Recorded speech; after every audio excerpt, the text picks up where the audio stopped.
The National Abortion Federation, which holds itself out as standing for women's dignity and autonomy by preserving their right to make their own reproductive choices, would seem an unlikely adversary for organized labor. In most political battles, the National Abortion Federation and labor unions find themselves on the same side. But not when it comes to the NAF's employees. The group, which is one of the country's leading reproductive rights organizations, has stood in the way of its workers' attempts to form a union for months, including by contriving a dispute before the National Labor Relations Board that prevented the board from scheduling a vote on unionization, labor organizers say. In a scorching July 2 letter to the NAF's board, officials with the Washington-Baltimore News Guild blasted the NAF sections as anti-progressive, anti-employee, anti-union. It is entirely immoral and unacceptable to lay claim to a so-called organizational mission, which promotes health and justice for women but not ensure health and justice is possible for employees internally, union officials wrote. Shouldn't this mission also apply to the NAF workplace? Workers at the NAF Hotline Fund, the part of the organization that helps low-income women pay for abortions, have long complained about meager salaries and tough working conditions. In January, more than 70% of them agreed to be represented by the Guild and asked their employer for voluntary recognition of the union.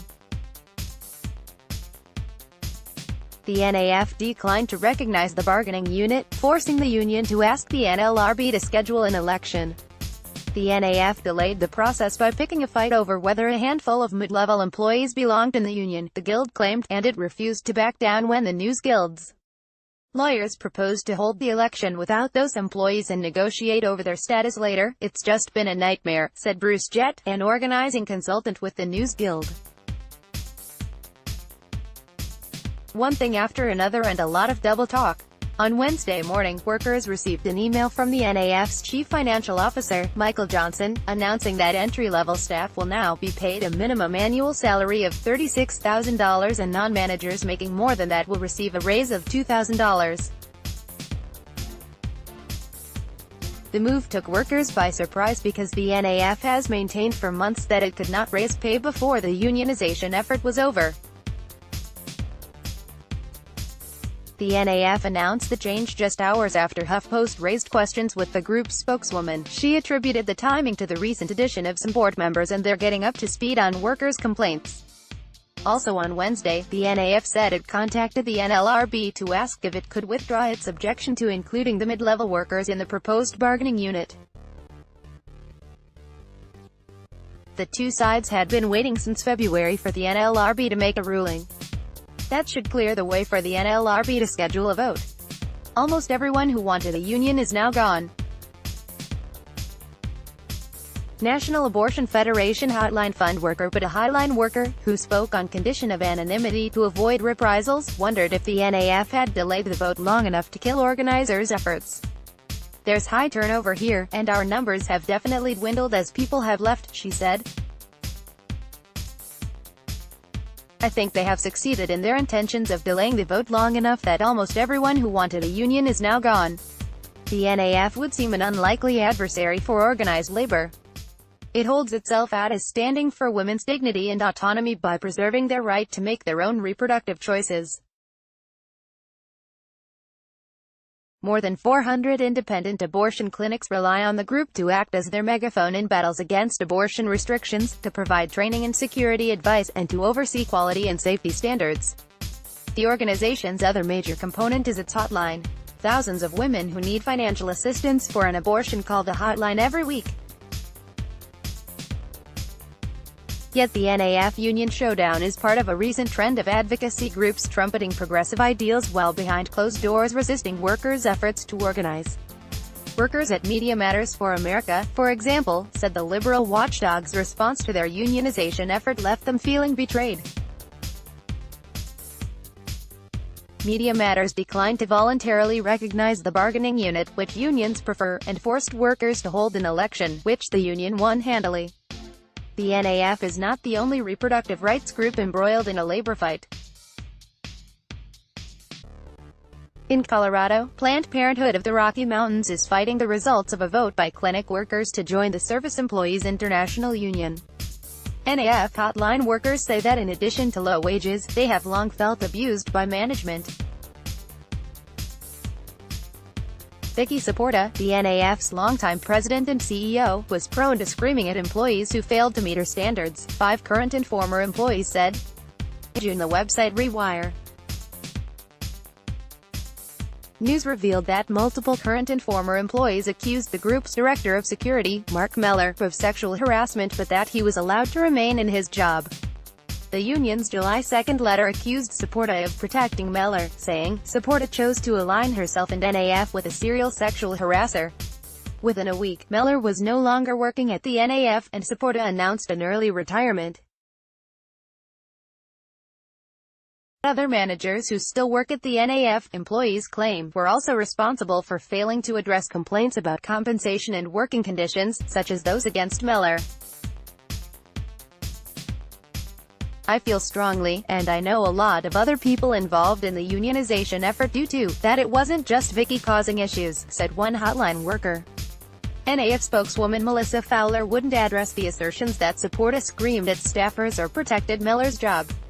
Vicky is no longer with the organization, and neither is Mark, she said. We are not focused on past things. We are really focused on moving forward and how best we can support employees.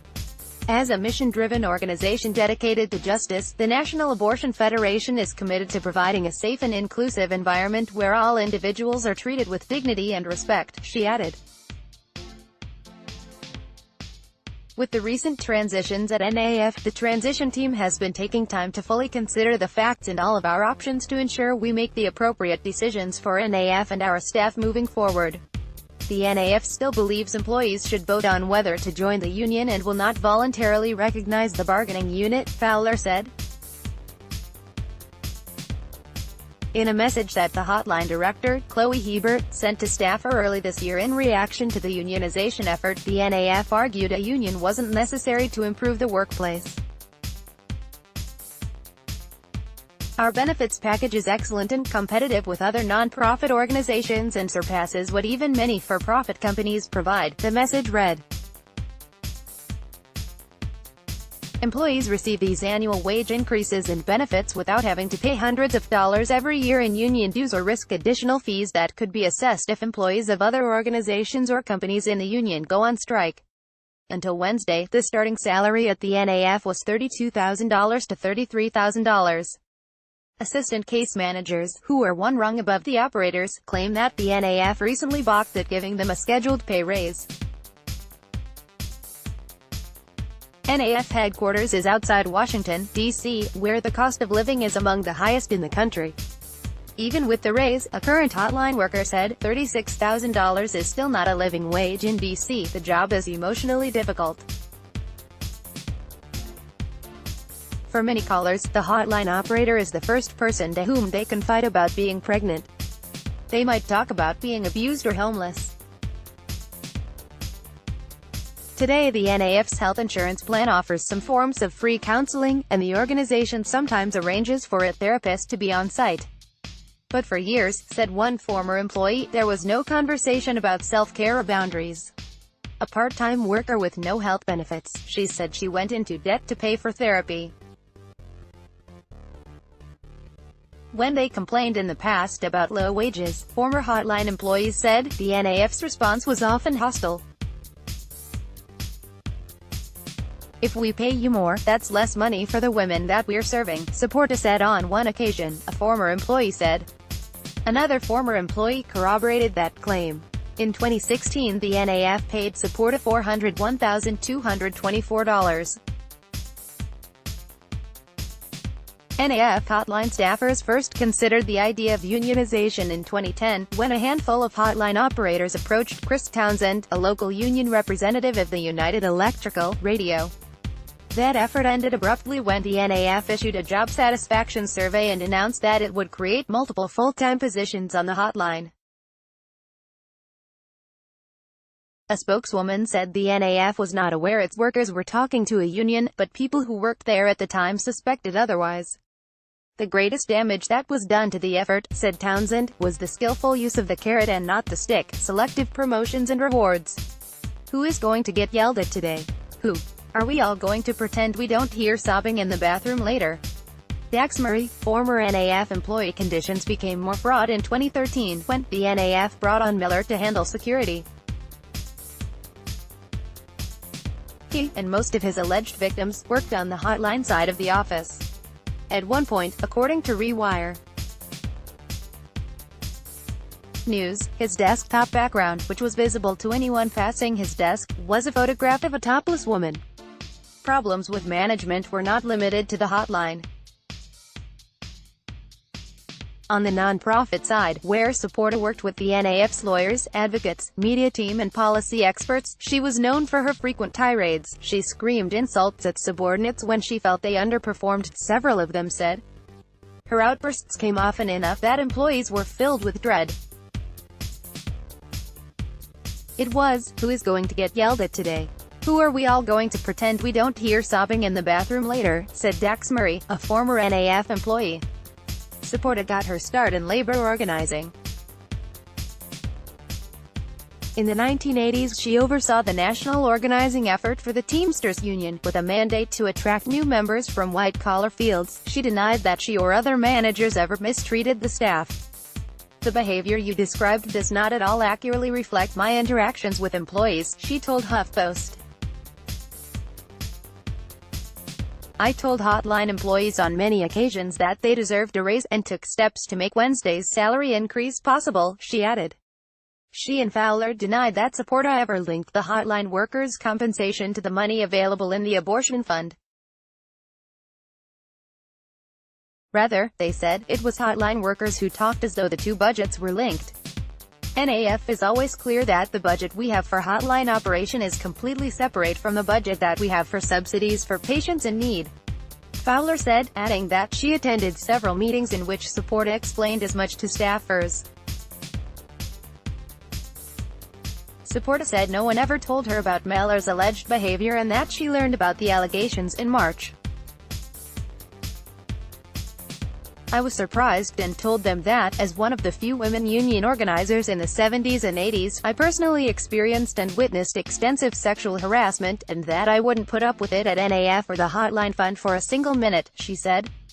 I encouraged employees to come talk with me, since I couldn't address what I didn't know about. Saporta announced in May that she planned to retire early next year. In late June, however, she alerted staff that her retirement would begin that month. Her abrupt exit happened around the same time as a contentious phone conference with NAF staff and the board, in which board members said they were hearing about many of the staff's concerns for the first time. With Saporta gone, the News Guild has expressed hope that the NAF will voluntarily recognize the union and make improvements to the workplace. Each of you have an opportunity to correct the unchecked and dangerous anti-progressive, anti-employee, anti-union behavior of Ms. Saporta, the Guild wrote. To do any less would be a devastating contradiction, one former employee said. We're not going to get the world we want without treating people according to the way we want the world to look. Download. Do you have information you want to share with HuffPost? Here's how.